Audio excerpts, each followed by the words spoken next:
So, hi, my name is Tatanka. I'm an enrolled citizen from the HALIWA-SAPONI, but I'm also an Nansman as well. Um, what I'm actually here today to talk to you about, um, is food sovereignty and sovereignty overall. So, what food sovereignty means to me is that as a nation, as a tribal nation, as a living, breathing entity, which we are, we should be making our own food as well. Of course, we may not be able to satisfy the needs of every single person based on, solely upon what we make or what we create, but we can in turn feed those that need it, like low income families and what have you. And that's a huge part of sovereignty. Um, in Hollister alone, I know there's plenty of tribal citizens that have a lot of tribal land. Um, there's the tribe itself that has tribal lands that could be used for multiple different purposes, whether it be um, of course, environmental purposes, but also bringing back different varieties of vegetables and even some fruits that we had way back in the day that are coming back about. As Saponi people specifically, there is the Tulo red corn, the Hispahinach Matacheesa, I do believe is what it's called, yes. And that's actually a red corn that's specific to Tutelo Saponi people, Monacan people, Okinichi, all those folks. And that's actually being regrown in different Monacan households and different Monacan yards. They're taking care of it and they're upholding it. But us as nations should uphold that as well, and we should preserve that. There's also the Tutelo bean that's also being held as well. Different different peoples from the Monacan community, and also the Saponi, and there's also Okanichi that have some people that are working to bring those things back, along with Fixed Cane from the Tuscarora, living in Gadenuaga. Um, but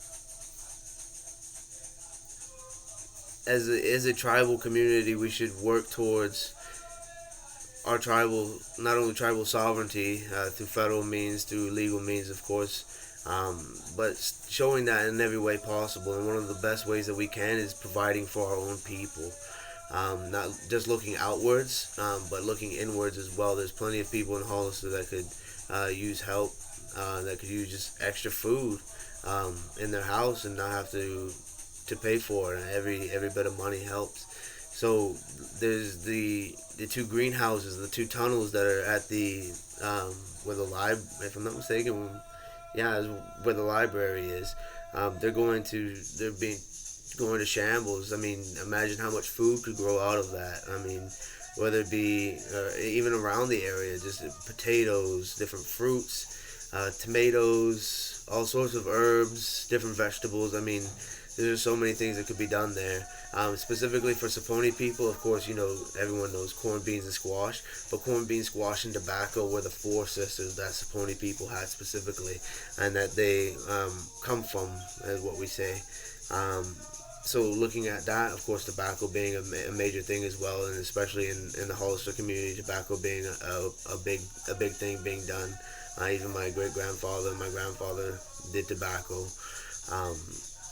So being that and bringing stuff like that back around as well would also help the community as far as ceremonially.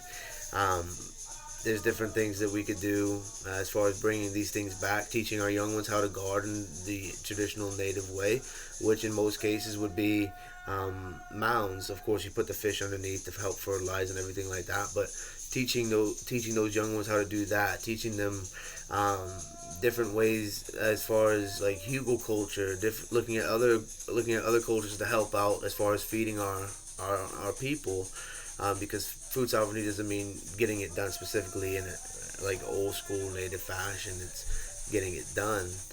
Um, and getting your people fed. So having gardens in our own houses or our own properties. I mean, a lot of people in Hollister probably have a small garden, but having a bigger one to help out with that.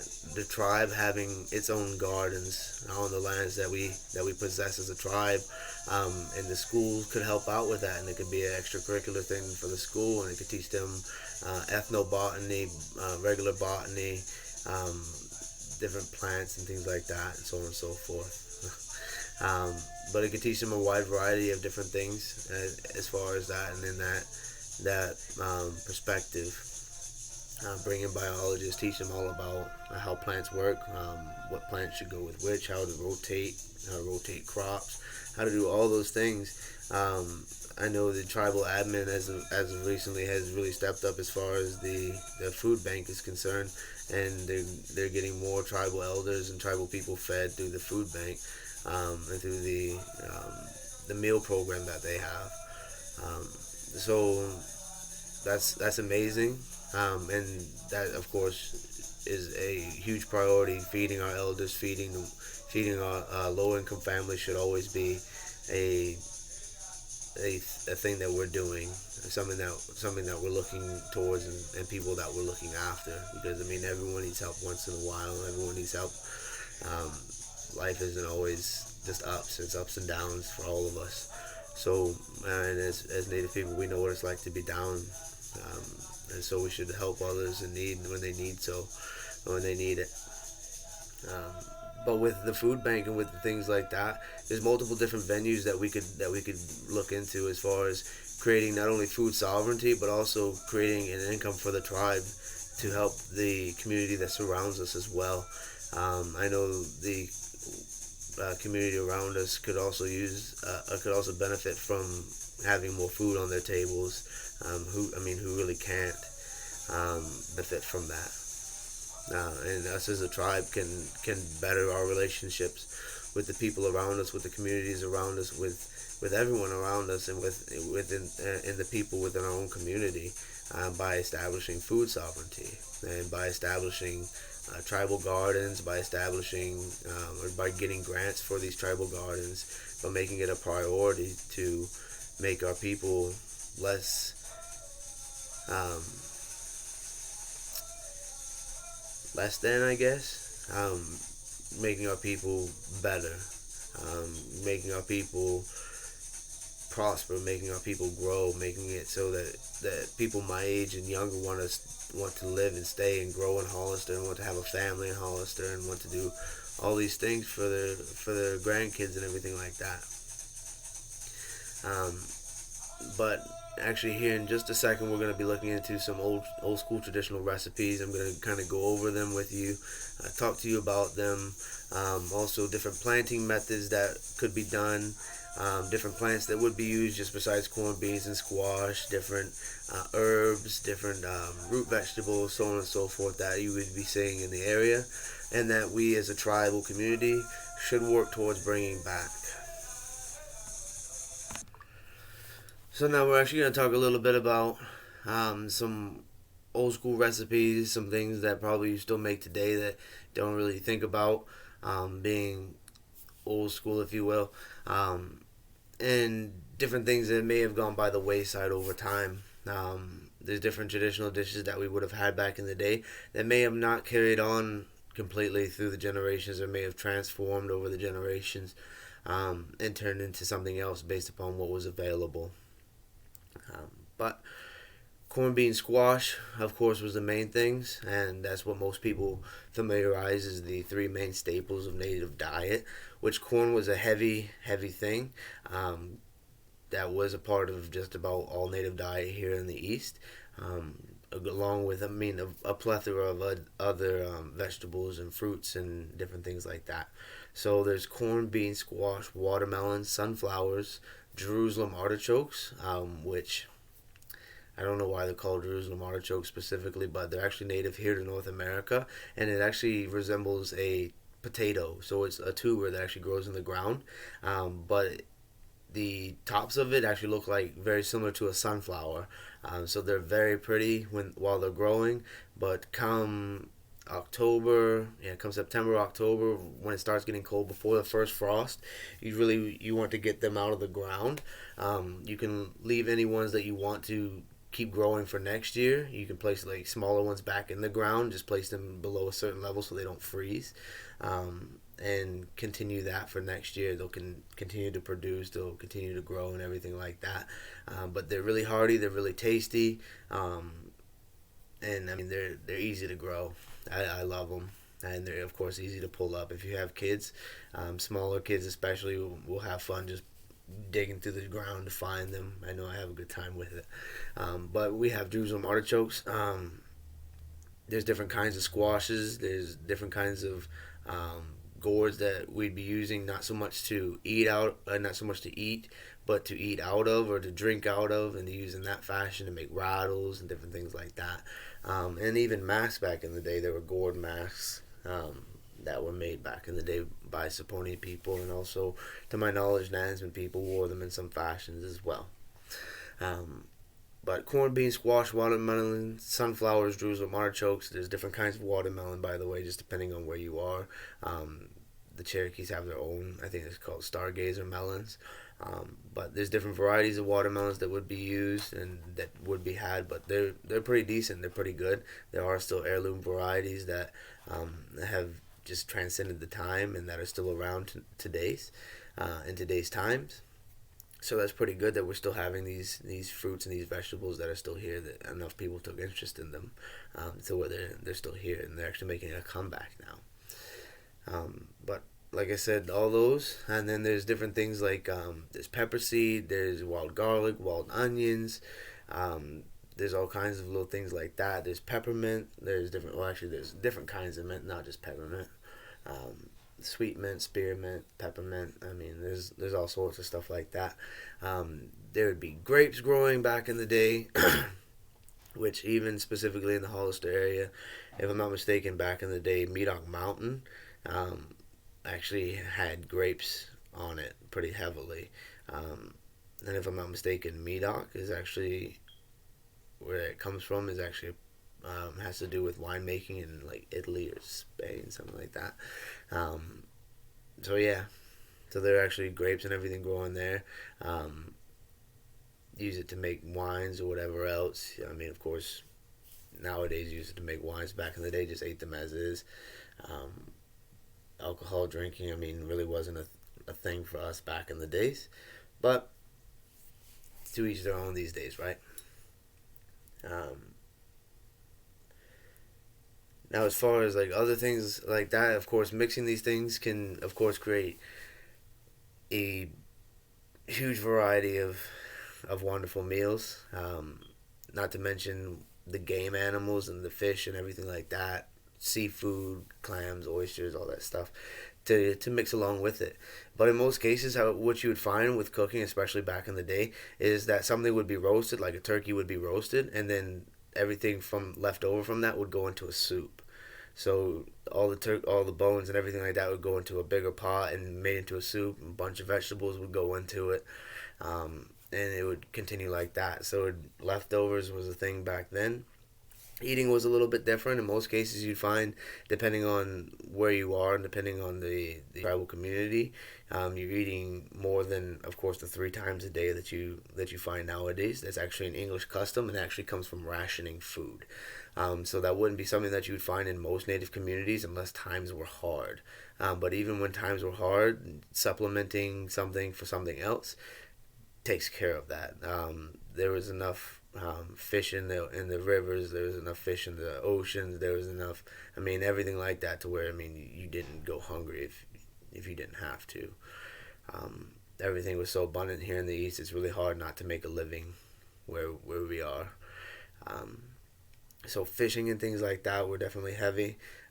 But adding all these vegetables and everything like that from growing was definitely a big part of it.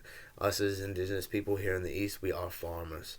And that's what we are heavily known for, of course, not only for other things, but heavily known for our farming practices and the things that we taught the first settlers when they came over.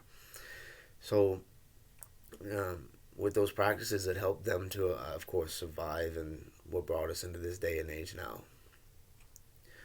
But with that, these practices have still remained and still survived for a reason, because they work, whether it be using nature as it is and using nature to help itself, and communal planting or interplanting, if you will, having a bunch of crops together that are all different kinds of species, and putting them all together so they help each other grow in a certain fashion, like you see with the Three Sisters planting.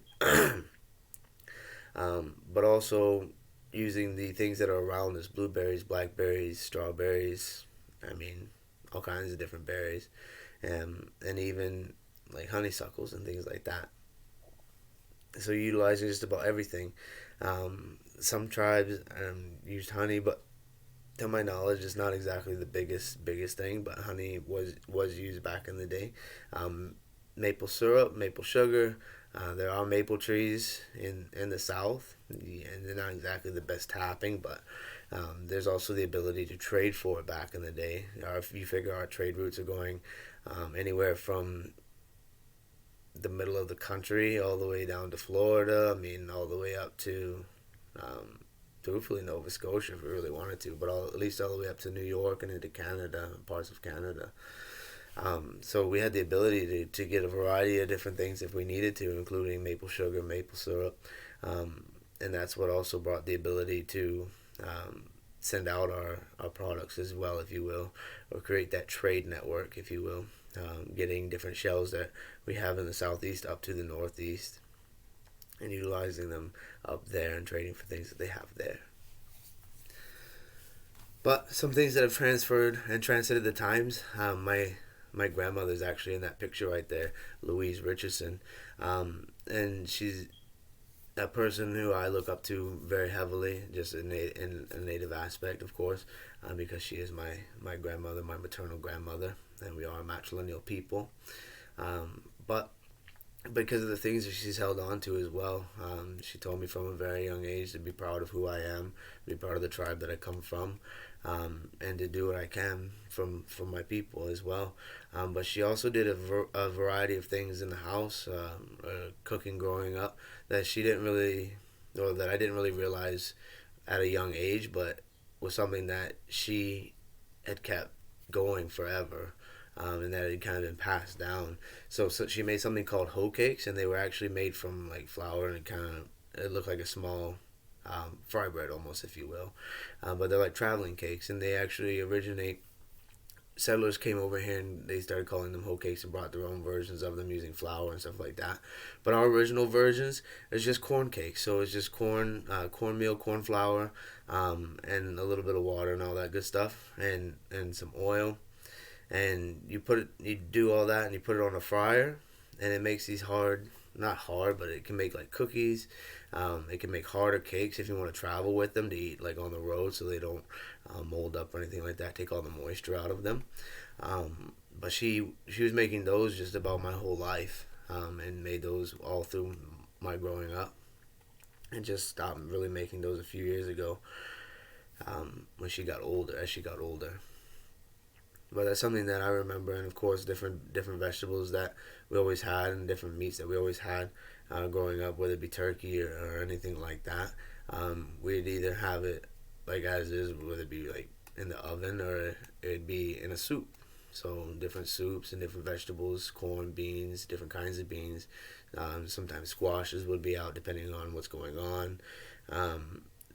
And so even just growing up, I mean, there was a lot more things that I realize now as an adult, that were transcended through the time that I just didn't realize. The way that she cooked things, some of the things that she cooked, even some of the stories that she told, that just transcended those times and those boundaries. But utilizing food sovereignty not only through vegetables and things like that to feed our people, but also in the way that we see game animals and the way that we see meats. Some tribes have, as far as food sovereignty goes, some tribes have different things as far as like chicken farms or poultry farms, turkey farms, duck farms, things like that, where it's just not small scale production, but it's enough to feed their families and keep it going and things like that. And they get excuse me, they get different not only environmental but humanitarian grants to help with those and to help establish them and help keep them going. And it's a good thing. But different tribes should do that, and our tribe in particular should be working on things like that, because Hollister is a great space not only for growing things but also for having these animals to help the tribe, to help give people jobs. Because with these things, and if we get a niche, if you will, where like the Kahari, they have their sorghum syrup, and they're producing that and they're selling it, and they're making profits for their tribal community, and they're making profits for their tribal garden, so it can excel and it can prosper and everything like that. If we were to do something similar in the Hollister area, not sorghum, but don't want to compete with them. But if we were to have something similar of a different product, whether it be mushrooms, chickens, turkeys, whatever else, to help feed our tribal community, but also to get out to different places and to help continue the progress and the process of the tribal gardens, that would be amazing as well. And also looking into different humanitarian grants and everything like that. But I do believe this is about the end of my rambling. Any kind of questions that anybody has, of course, can feel free to look me up, ask to the tribal admin, or ask to anybody to get in contact with me if any questions or concerns come up, or any ideas of how we can make this a reality. Because this is something that should be very important. It is very important to our peoples. It should be very important to our peoples and the preservation of our people, not only through the history of the foods that we're growing, but also the preservation of our people to keep them from poverty. We as Native people should thrive for that, because we did not believe in poverty back in the day. There was no such thing as poverty for us. So everyone took care of each other, and that's what we as a tribe should be doing now. That's what we as a tribe should thrive for. Should look after each other, should help each other, should feed each other if we need to be fed. And doing it ourselves is one of the best ways to go about it. Not only will it provide a pride for our younger people, it can create jobs in Hollister if it becomes a thing, but also just a overall pride by the community. It's something that the community has that they can take pride in, that they're seeing efforts and the fruits of their labors, and I mean all these things. It's just something else to add beauty to what's already beautiful in Hollister.